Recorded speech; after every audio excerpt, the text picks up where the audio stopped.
Okay, here we go. All right, so start off right up. Where is the Sherman Mound?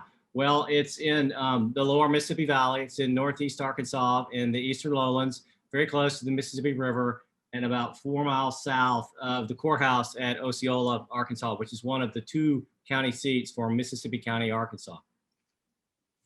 This is a photo of the mound I took during our investigations, which I'm kind of talking about. They took place in 2016, 2017, and you can see there's a lot of power lines over the site and over the mound. The site is actually much larger, and basically it's the only thing you can see above ground now is there's a bunch of fields, usually cotton fields, sometimes soybean fields, and then this gigantic mound, which is next to a highway and a railroad track.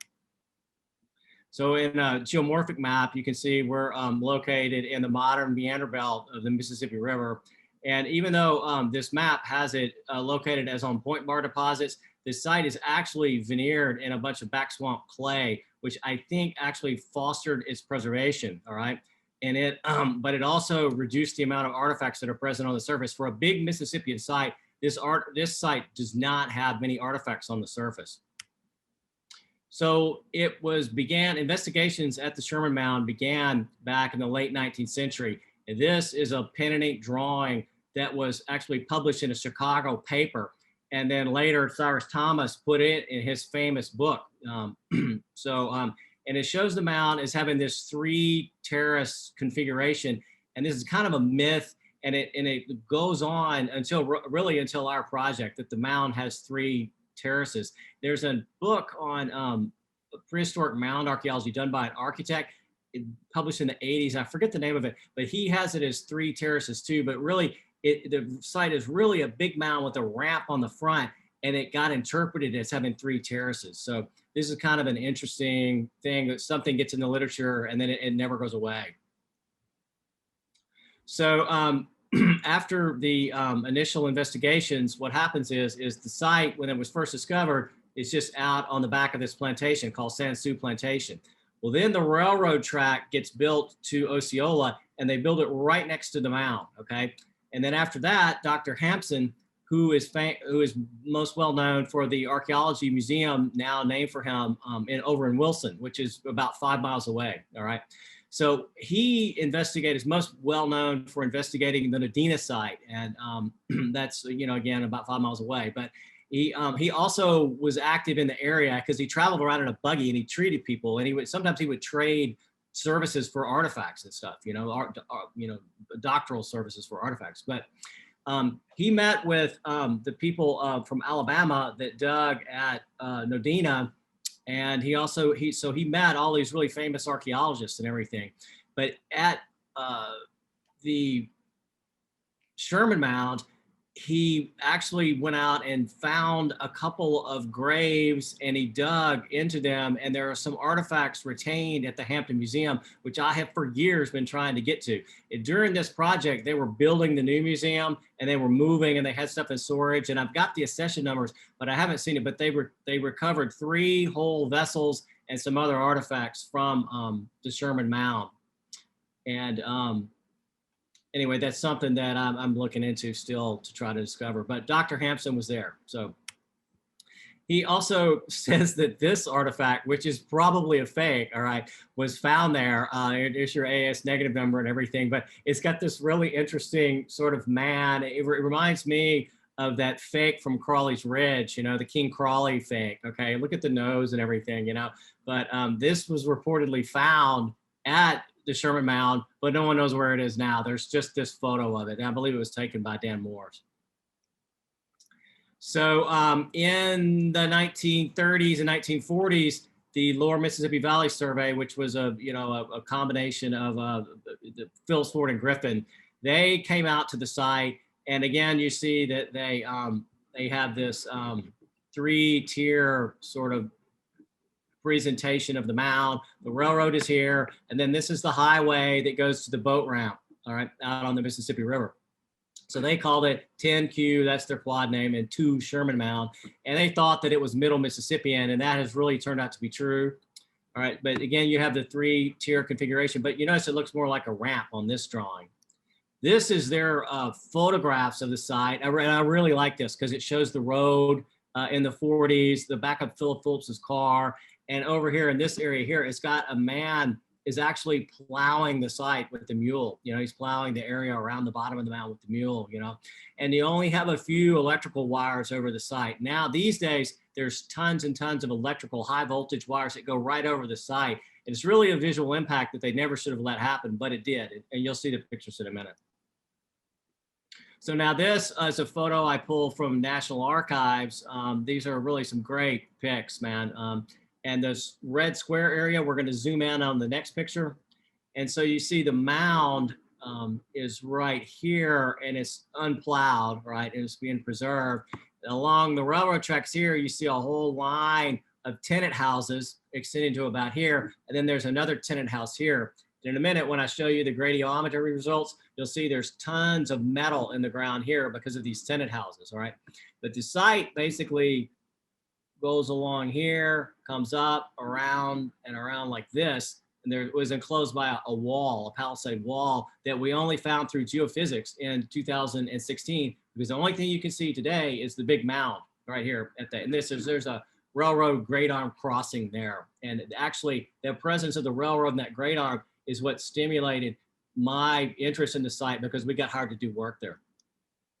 So Phillips, Ward, and Griffin, when they finally finished their first report in 51, and then Phillips published his report in 1970, which is kind of like the New Testament of archaeology in the Mississippi Valley, he put the Sherman Mound, which you can see right here, in the Nadina phase, which is the triangles, and I put this red dashed line around it, and you can see the other phases that are around it too, but it's not really right. The Sherman Mound is not a good Nadina phase site. It's not that late. It's middle Mississippian. It's not late Mississippian. So, but anyway, that's where it is in the literature with Phillips. So in the 60s, people continued to go out there and they finally filled out a site form with the AAS and it got its site number, which is 3MS16. This is the first sketch map of the site. And you'll see over here, it's done by Ann Dilworth, who worked at Chucalissa Museum in Memphis, which is where my wife is the director of that museum now. So it's pretty cool. The people in Memphis area were always real involved in North Mississippi, East Arkansas, and the Memphis area. And so this is pretty neat. And again, she shows the site. Here's the railroad, and here's the top, the first terrace, and the second terrace. And again, that sort of myth of the three terraces is continued on. Then this is the Sandy Bayou is right here, and the floodplain of Sandy Bayou is below that. So the next map of the site, you see, look here, Danny Morse, man, probably the most famous Arkansas ever in Northeast Arkansas, right?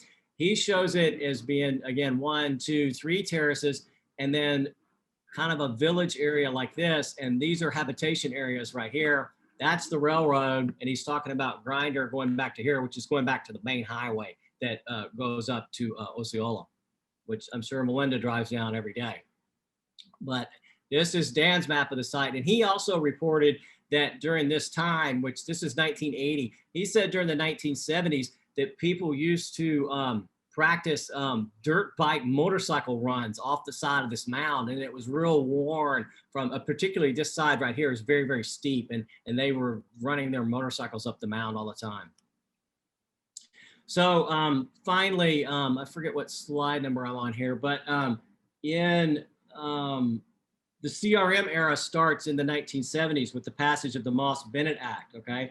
So it created the industry that I'm involved with and that most people in archaeology are now involved with. Probably 80% of the money and work in archaeology now gets done because of cultural resource management type projects. Well, what happened is they built a large coal burning factory or energy station to the north of the plant of the north of the mound over by the river, all right? And that was on the old Edrington farm, right?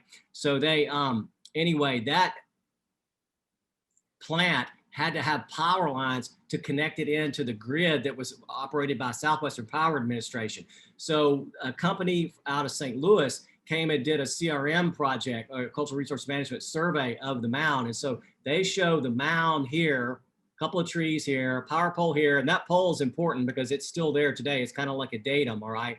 Then you have the railroad, the highway, and then they've got their power line corridor coming along here. And then they have these two areas of surface artifacts out in the field on the west side of the, on the east side of the railroad. They did not investigate over here on the west side, but the site does extend on that side over there. Okay, then after they did their project, they got together with the Arkansas State Historic Preservation Office, and they said, okay, we're not going to do any ground penetrating work on the mound or the mound site, but we're gonna span it with these lines. Okay, and they really agreed to just do one line, but they did two, and you can see them here. These poles are located on the other side of the highway, and there's two behind me. And so these lines, they allowed these lines to span the mound, which in my opinion sucks, okay, because that should have been considered a visual impact. And in the background here, you can actually see the smokestack from the Plum Point Energy Station. It's a coal burning station, all right? And also in my lifetime, or the last 15 years, this whole area has gone from being completely agricultural to being totally industrialized. And I'll get to that a little bit later, but there's a steel mill located here now, all right? So, and yeah, well, okay, so before the steel mill got built in 2006, we did this secret project called Project Blue Water. And what it was is the Economic Development Commission of Mississippi County and Craighead County had a combined deal. They asked us to survey this blue area, which is about 3,000 acres, right? And that's where they wanted to get it shovel ready to put in some type of industry there to create jobs, right?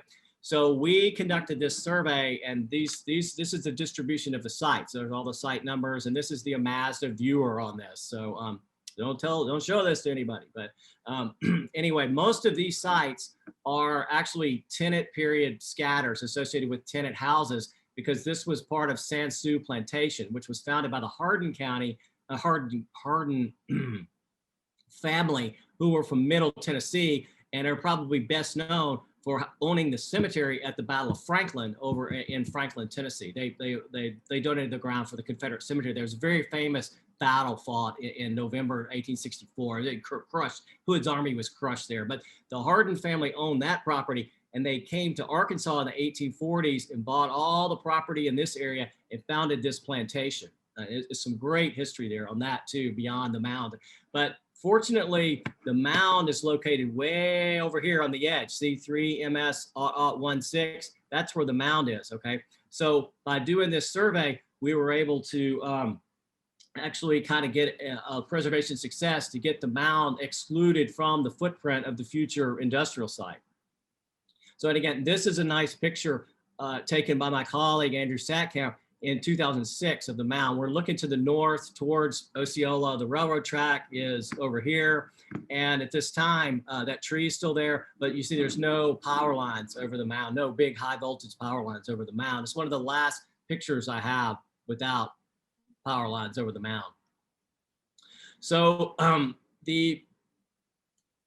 ThyssenKrupp was going to do a facility here, but they decided to build it in Baton Rouge. So for several years, we didn't do any work here at the site, right? But then all of a sudden, this company called Big River Steel decides that Johnny Caranti, the godfather of Arkansas steel, decides they're going to put in this plant here, and it got a lot of bad publicity from the other steel mill up at Nucor, up at Blytheville. They did not want this coming in because this plant was going to be like a Ferrari and they were going to be like a Model T, right?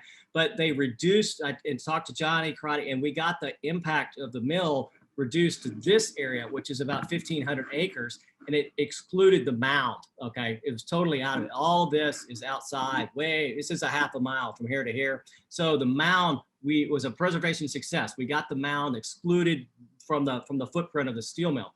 But inside the steel mill, there was this one little site here, 3MS780, that we found and did a phase 2 on. And I talked about it when we had the AAS meeting in El Dorado several years ago. But that is a really super sweet little Mississippi site. And I can't resist showing you a picture from this site. Look, this is a series of stratified house floors at 3MS780, which is a small village, which was probably a satellite to the Sherman Mound, the main town, which is the mountain complex, right? So you see these beautiful layers of ash, daub, and you know, wonderful. It's about a half a meter thick, man, but wonderful little site, man. And this is my gradiometer survey, which I'm sure Jamie's looking at right now. And you can see that there's a lot of metal in the ground here. It's because there was a tenant house on top of the Mississippian house. So you got like two shipwrecks on top of each other. You got the tenant house and the other house. The actual photo of the unit that picture was from, it was from right there, which was right in the middle of this house, man. So we had the luck of placing a unit right in the middle of a house. And so we ground truthed it without even knowing what we were doing, because I did the geophys after I did the excavations, which is backwards way to do it. All right. So, so I don't go back to Sherman Mound, and that all went down years ago. Okay. So then I go back to Sherman Mound in 2014 because the BNSF Railway has decided they want to put in a second track here. There's always been one track. Since the 1880s, there's been the one track here. And they have 50 feet on either side of the center line of the track that's their right of way. Well, they decided they wanted to put in a second track right here. It's going to go between this shed right here, which houses the electronics for the control arm at the highway intersection. And they said, well, let's do some geophysical. So we geophys, this is Chet right here, dragging a ground penetrating radar. And we really weren't able to find a lot. It's kind of disturbed. There's a lot of ballast or gravel there from it, right? So when they went to actually put in this track, I monitored it, which meant I go out there and I stand there and I watch them dig. And when they start to come down on intact deposits, I make them stop, because that's what a monitor is supposed to do. You can see they found a small feature right here. It's a pit. It's a round pit right here. And we also found a whole ton of railroad artifacts, railroad spikes. And this thing is a big giant railroad switch. It's for switching the all right, you know, and or connecting the bolts and whatever. We mostly found historic artifacts, but you can see in this photo right here, there's railroad gravel up here, then redeposited sediments, and then but right there, the bottom inch of my tape right there, I've come upon intact deposits, right? So you have a little ash thing here, and you have, it's obviously a pit right here, right? So as a good monitor should do, I made them stop at that point. I said, you cannot dig any deeper because you're going to impact significant deposits, right? So they were like, okay, sure. And they just built their thing on top of that. They didn't dig any deeper, and we didn't disturb the site. We only found a few artifacts during this investigation because we didn't dig into the intact deposits, because we're doing what we're supposed to do, protect the site. So that's 2014. Well, oh, and this is a picture of, this is Everett Bandy. He's from the Quapaw tribe. He's like observing our stripping. We stripped from here all the way down to Sandy Bayou to make sure that we didn't affect anything during the construction of what they call the paymaster siding, okay, which they squeezed in between the mound and the existing track. Okay, I tried to get them to go to the other side, but they wouldn't do it. So, all right, then along comes 2016. Well, what happened is in about 2008, Congress passed this bill, this Transportation Act bill, that said that the railroads had to put up these things called positive train control structures, or PTCs. And basically, they're like little radio stations, and you have to put one on every 2 miles throughout the Class 1 railroads in the United States, which is about 150,000 miles of railroad, right? So there's going to be a lot of these things built. So BNSF, instead of getting me to monitor the one at Sherman Mound, they hired a company that they work with to do nationwide work, just to do all of them. So what you ended up with is a guy from South Dakota comes down to Arkansas to quote unquote monitor what's happening at this positive control structure being built right at the Sherman Mound. And what he did, in contrast to what we did, is he let them dig a trench right where I told them they couldn't dig before, right? So not surprisingly, he disturbed intact deposits at the site, right? And they found 2 features, right? We're gonna show you a picture of them now. But here's one, there's a pit. You can see the edge of it cutting through. See these layers here and here? They're totally cut through by this very deep and big pit here, right? And then there's a second pit right here. So they called them features 1 and 2. And to their credit, they should never let this trench get dug, but they did. but to their credit, they reported it, okay? And they saved artifact samples from feature 1 and feature 2.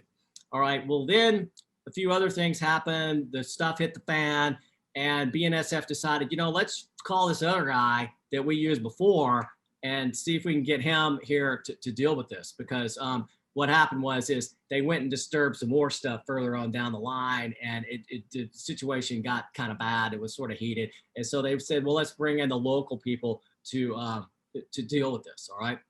So then what happened is these are just some more pictures. You can see they parked their truck on the mound. They created ruts on top of the mound. They gouged out this area right here. I mean, they just did all kinds of, see this right here is the same location as this right here. And you can see the mound used to come down and was to right here, right? This is from 2014. Look how they gouged this area out, okay? When they were building the PTC. So there was more effects than just the trench, okay? And it was for them just disrespecting the site and not being given good advice by their monitor who was from out of state. Then they called me, so I went up there and I could see it had, by then a few weeks had gone by and it had rained everywhere, but you can see that there's pottery and artifacts, all kinds of stuff just eroding out of the side of the mountain. And that right there is the edge of a dozer cut into the mound. So you've affected the mound, you've affected the top of the mound, you've dug a trench, you've had an adverse impact on this site. So next thing that happens is we go to the SHPO and we negotiate a memorandum of agreement, okay? And it's because the Quapaw tribe has a great interest in this mound. This is part of their homeland, all right? We did this MOA. And so we came up with this alternative mitigation. And the reason I say alternative is because normally in our work, mitigation involves you do the work before you do the damage. Like let's say Arkansas Highways is going to build a bridge on an Indian site. Well, they go and they do their archaeological research before, and they call that, you know, phase 3 mitigation, right? Well, in this case, the mitigation is afterwards. So we had to get creative on what we were going to do because the damage was already done. And I really like to compliment Lane Shields, okay, at the Arkansas. He was then at the Arkansas SHPO's office, and he played hardball with the railroad and made them do what he basically turned this alternative research into a research project rather than just a CRM project. It deserves a lot of credit, all right? He's now at Archaeology, Arkansas DOT, okay? But so the mitigation plan was this, or in other words, the research design was to determine the site boundaries because we really don't know anything about the Sherman Mound other than it's a great big mound and everybody thinks it's Middle Mississippi, all right? Literally, that's all we knew about it. Then we were gonna process the artifacts and the soil that were recovered by the monitor during the features 1 and 2 excavations, in other words, the trench samples. And then we're gonna try to refine the site chronology and then write it up. We also were going to put up a barrier fence to keep the railroad trucks from driving on the mound anymore, like parking on top of it and stuff. And then finally, the last part of the mitigation process was to get the Sherman Mound nominated and placed on the National Register of Historic Places. So that's a little bit different from a normal mitigation process, and it went pretty well. So the first step in the process was to get the soil samples analyzed. So we conducted the flotation analysis, and I sent the bone to Linda Scott, who's a friend of mine in Mississippi, to analyze the faunal remains. And then we sent the carbon to Neil Lopino, my friend at Southwest Missouri State, to analyze the plant remains. And then once the plant remains were selected, then we picked annual plants to radiocarbon date. And so here are the dates. You can see them on the screen, but I expected Middle Mississippian dates, and that's what we got out of feature 1. So we got 2 dates from 1 feature, and look, they're only 10 years apart on the intercept. So that's really great, man. That's great, and that's what we expected. Okay, what was crazy was I got this feature 2, which dated to 1650, which is going to be protohistoric, you know, early historic, protohistoric, and I did not anticipate that. Okay, but Dr. Hampton had noted that there were intrusive burials on the side of the mound. He noted that, okay? So what turns out feature 2 had some human bone in it. So feature 2 is a human burial that dates to some tribe that was there in 1650 and buried somebody in the side of the mound, kind of like the way historic people used the top of mounds to bury people into. It wasn't part of the formation of the mound. It was just a use of the mound by later Native American people who were passing through this area during this time of, of early contact with the white people. So the faunal remains, feature 2, which is the burial, didn't have many faunal remains, but they were mostly human remains, okay? Feature 1 was a big trash pit, and it had a whole lot of fish bone in it. So they were definitely eating a lot of fish. And so both slackwater and moving water fish species were represented. And birds and mammals were underrepresented, but there was a really big deer bone in there. I mean, it was so big, I think it must have been an elk, okay? It was the biggest deer bone I've ever seen, okay? So they were getting some protein from hunted deer, all right? Then we started the geophysical survey, and this involved, we actually surveyed this Chet with his unit, okay? And this thing is a homemade contraption that he has that does a gradiometry survey. And that's basically like a 3D metal detector, okay, right, to just to be frank. And these are the sensors. There's 4 sensors. They're about a ½ meter apart. And he built this cart. He's very handy. He built this cart out of aluminum so that it doesn't affect the survey. And then he towed it. And he surveyed all around the mound, over 100 acres, right? Like, this is a view of his survey area. Based on a drone shot with the gradiometer results placed over it. So now if you look over here, you see these hot areas with white rings around white dots. Those are dipoles. That's where there is a lot of metal in the ground, and it's causing a real high reflectivity. And what it is that's where that row of houses were, and this is where that other house was, and this is near the poles, the high transmission poles. So you're getting these high reflectivity, okay, in those areas that are disturbed by later historic occupation. But more importantly, we found the bastion wall, and that's this. It's a wall. It goes all the way around the Sherman Mound, and it turns out it's 1,600 meters long. So that means that it's a mile long. So that means they used English units when they built it. Okay, just kidding. Then there's all these features here are pits and houses, and then there's 2 mounds that have been plowed down that you can't see anymore, but that are out there. All right. So this is a close-up of the northwest corner of the site, and you can see the bastion wall like this, which is a row of palisades, sticks sticking up with spikes on it, like Fort Laramie in the cowboy movies. And then these things here are the bastions where they bow out a little bit, and it would have been that somebody would have been there with a bow and arrow to like shoot out. They're just like a medieval fortress, So it's really cool stuff. No evidence of this at all out in the field. This is totally known only by geophysics. Then on the other side of the tracks, here we have the remnant of Mound C and the remnant of Mound B. And interestingly enough, there's a big giant anomaly right here too. So one of these places is probably where Dr. Hampton dug the burials where he found the pots in 1945. It's either this one or this one, okay? Oh, and this is the other part of the bastion wall here, as it swings around here. It's kind of square away from the edge of the bayou, but when you get near the bayou, it follows the contour of the terrace edge. So all of this information I actually have stored in my phone, and I can walk out there, and without having a GPS or any kind of special equipment, I can walk you right to any one of those features. So if we ever want to ground truth one of those things, I can just turn my phone on and put the Avenza map in and walk right to where you'll be standing right over the feature, and then we can ground truth any of these features. So that's pretty cool too. So we did a lot of geophysical work as well. I mean drone work as well. This is an older drone. I don't use this one anymore because it crashed and burned out here on this project. but now we use quadcopters. Okay, but this was a homemade plane that Chet invented, and we put a camera on it, and we took a lot of different types of photography with regular stuff plus full spectrum, infrared, thermal, and all this kind of stuff, just kind of playing around with the data to see what we get, So here's the drone mosaic image of the site. Here's the mound is here, and it's grass covered right here. These are our two big power poles here.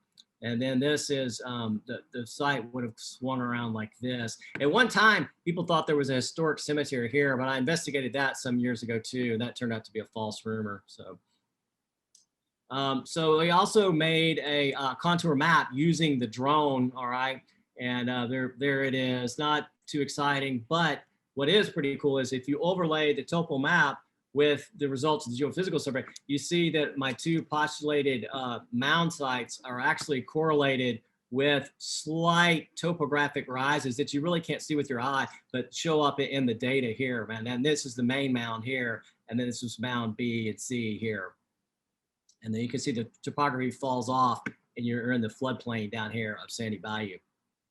And then this is the highway. So now this is probably the easiest map of all to understand. It's a digital elevation model, okay? And so you have the highway here, the railroad here, and they're a little bit greener because they're a little bit higher because they're raised up to stay out of the floodplain. The bluer areas are lower, and the mound area, which is the highest thing in that area of the county, is of course this orange area. And what you see is it's really a big mound with a ramp right here on this side. And the direction of this mound, it's oriented towards winter solstice sunrise and summer solstice sunset, man. So that's pretty neat too. That shows that they had celestial alignments here. And that the three terrace image of the mound is kind of just a myth. It's really a big mound with a ramp on that side. This is actually a slope model. I really like these.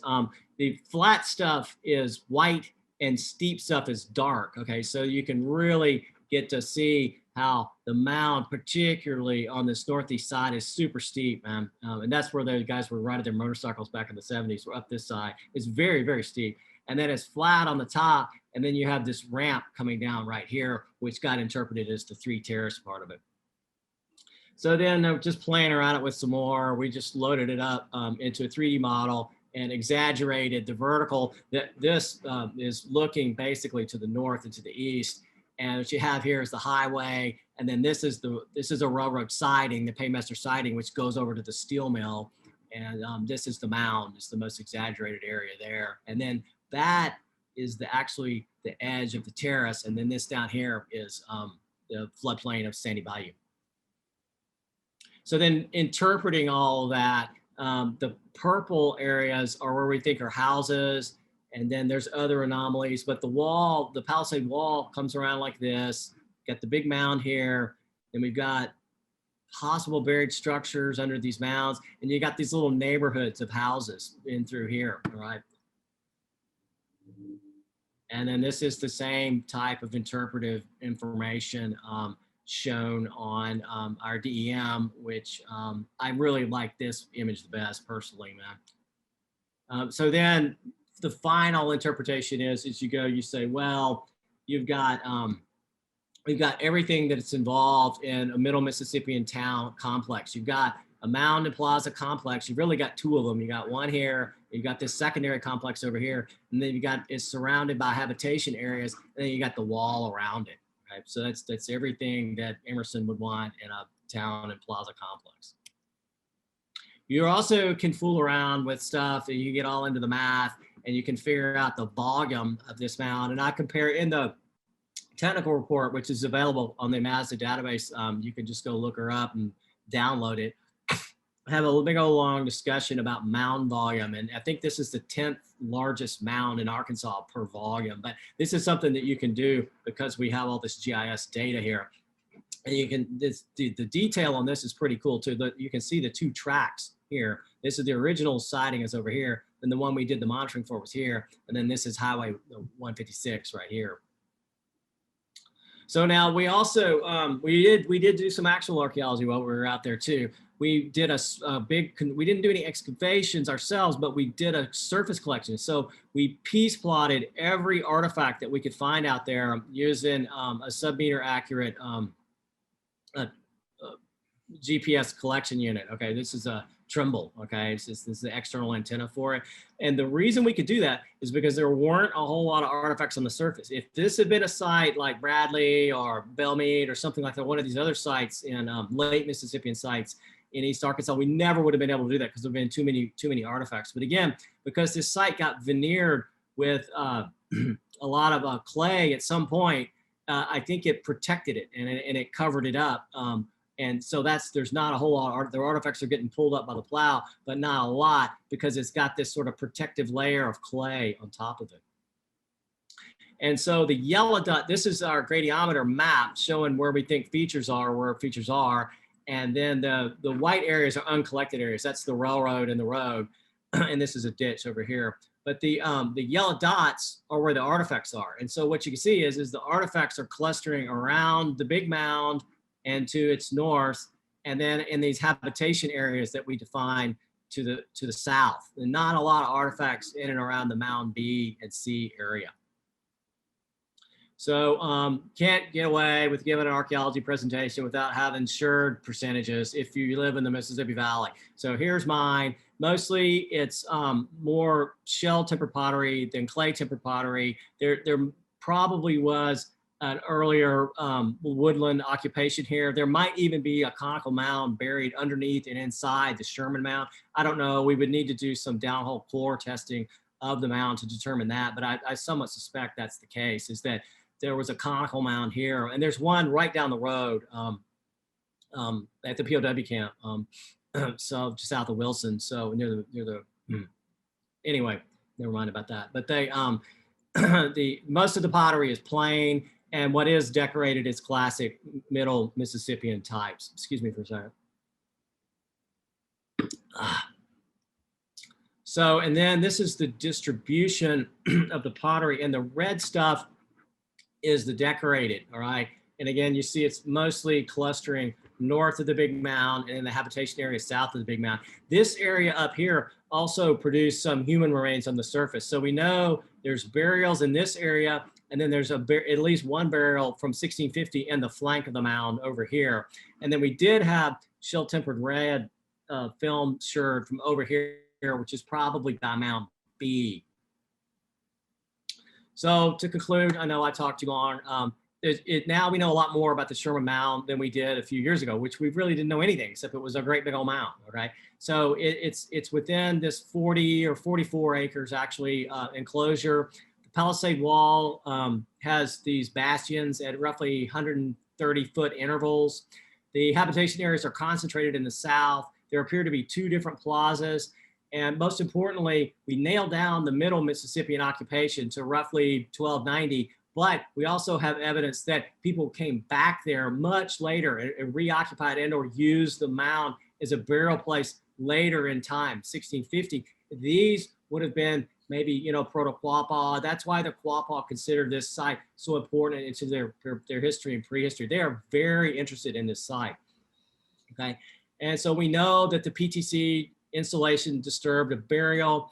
And I have a lot of information about another site that's only a few kilometers away. It's also not been very well studied. One of the mounds is destroyed. It has 5 mounds below or value. And I think that it and Sherman Mound are actually twin towns. And I'm trying to get twin towns that were occupied contemporaneously. And so we're kind of like, that's kind of one of my research things. I've got trying to get some way to get out there and study that at some point in the background, okay? So then in general, you know, this is all about Middle Mississippian studies, and there was a book published earlier this year about Cahokia, the relationship, and in 2 of the chapters in the book deal with Arkansas's relationship to Cahokia and Cahokia connections in Arkansas. And so one of them was by me, the other one was by Dr. Jeter, okay? And what you see is there's surprisingly little real evidence for Cahokia connections in Northeast Arkansas. But we do get, these are some of the artifacts. We do have Ramian size from Kochitsky Ditch, some other items, this kneeling figure. And then the most famous artifacts are these shell artifacts. You got these, the long-nosed god thing is super cool, man. Found up by Norfolk Dam. And then you've got, this was also found nearby at that ship's ferry. And then you got the Birdman Gorget, which Julie Morrow talks about quite a bit. The Akron Gorget, which is that's on a tributary of the White River near where it comes out of the Ozarks. And then you've got these gorges down here that are from the Jonesboro area. So the Sherman Mound is, clearly significant. So I nominated it for the National Register of Historic Places and gave the presentation, and it was accepted by the state board. It's part of a broad pattern, and it's also got information potential in terms of the archaeology that's still in the ground, right? So it's now listed. And then during the COVID thing, I actually sat down and finally wrote up a little story that or an entry for the Arkansas Encyclopedia, online encyclopedia. So now you can go there, and the two figures that Maryland used in the publication for this are the two figures that are in the encyclopedia entry. I like it. It's a photo of the mound. It's a photo of a close-up of the bastions. And so you can see now, this is one day, this is Chairman Barry, this is Julie Morrow, and these are some of the other Quapaw Indians. They're there, they come there periodically, and I check on the mound. It's kind of like my special project. I check on it to make sure nobody's parking their truck on it or digging into it or whatever. It takes me about 40 minutes to get there from my house. And then this is a view from the north looking south, and these horrible power lines over it that I wish weren't there. So that's it, y'all. I've talked enough, I reckon, don't you think? You've done great, Drew. Thank you so much.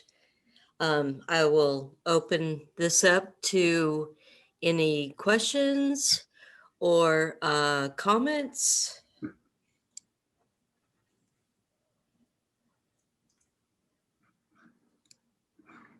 Oh, come on. Somebody's got something.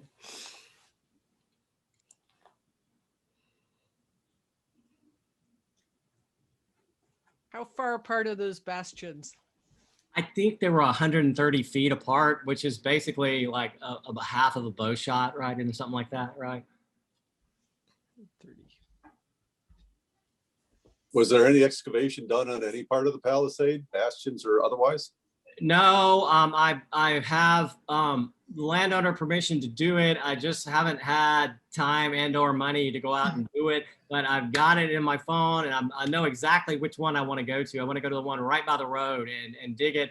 And my old buddy David Dye is totally stoked and ready to do this as part of his warfare stuff. So I'm really dying to do it and dying to see what the date on the wall would be. There's a town in Middle Tennessee. There's a town that had a wall real similar to this, and it turns out the whole wall was all burned at the same time. It's like they were conquered and they burned the whole town down. And so I've been talking to Kevin Smith about that.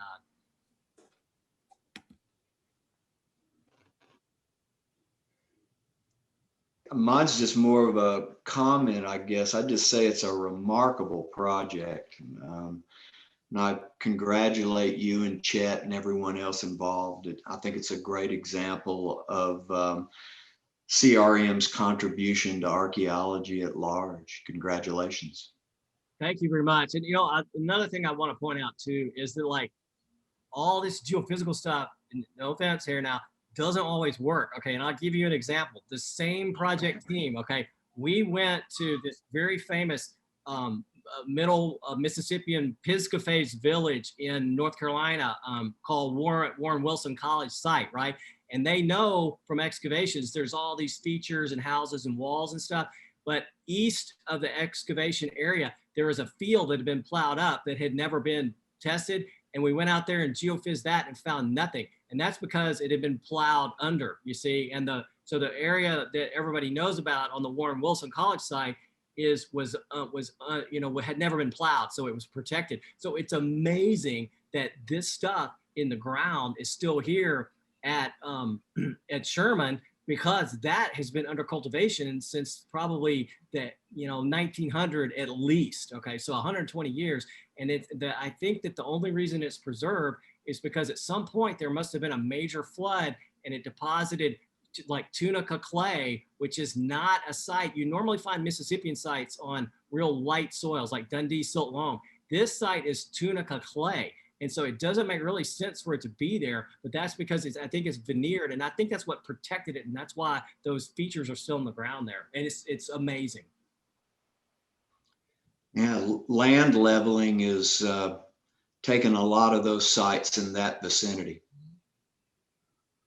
Indeed, I went and monitored one during this being whacked to only a few miles from here for the Quapaw while we were doing this project. I'm just wondering if there's ever an opportunity when the public can go and observe or watch what's going on. Well, you would have to coordinate. You'd have to know what we were doing and when we were going to do it. That's what I mean. I just wonder if you ever. Yeah, I don't normally publicize when I'm going out because honestly, I just try to I'm just trying to make a dollar and do a job and go on to the next job, you know. Right. But we do coordinate and stuff. We have had when we did a big phase 3 excavation at Jacksonport State Park. That's a historic park, state park. And at the end of the phase 3, we had a week where we did a public, excavation, and they brought Boy Scout troops over and all that. And we cherry picked some nice features for them to dig that had lots of Dr. Pepper bottles in it and stuff. So I know Toltec had that once. I went to a place, where we could look at Toltec south of Pine Bluff. Is that where it is? It's more close to Little Rock. Outside Okay. Scott, Arkansas. South of Little Rock. Mm-hmm. I think Marilyn could speak more to that. Is there an opportunity for the public to see this sort of work? Yes, well, hopefully there will be. With COVID and the pandemic and everything, we still try to do public outreach like we're doing tonight. But possibly in November, we might be able to do a training program that's abbreviated. Normally in June, we do 2 weeks. And but that still has to be determined. There's a lot of factors to consider. But yes, in the future, we will be able to do that because public outreach for the Arkansas Archaeological Survey and the Society is a very big thing. And if you would like to know more about it, become a society member. And we publicize that in our field notes and our publications. I think that would be a good avenue for you. What is your position, Marilyn? I am the Survey Society liaison for both of the organizations, and I'm responsible for putting together Archaeology Month, the Arkansas Archaeological Society's annual meeting, and the training program that we normally do in June. So if you would just like to reach out to me, I'm happy to take care of you and answer your questions. Okay. You I can might do, give you a chat here and give you my info, okay? or yes, that'd be just fine, honey. Thank you. Thank you. Hi, I just wanted to say, as a member of the Quapaw tribe, how important it is to me to hear that you guys are making such a wonderful effort to preserve this incredible site. Thank you so much for all your hard work. Thank you, Everett. Thank you so much, Kelly. We try to do our best. I can't wait to watch more of these presentations. This is just great historical information. Yes, Thank you so much. you're welcome. Are there any other questions? Well, thank you, Drew. That was great. That was excellent. A few of my students Drew. came, but I appreciate those who did. Thank you. Thank you. Appreciate it. Oh, Thank you all.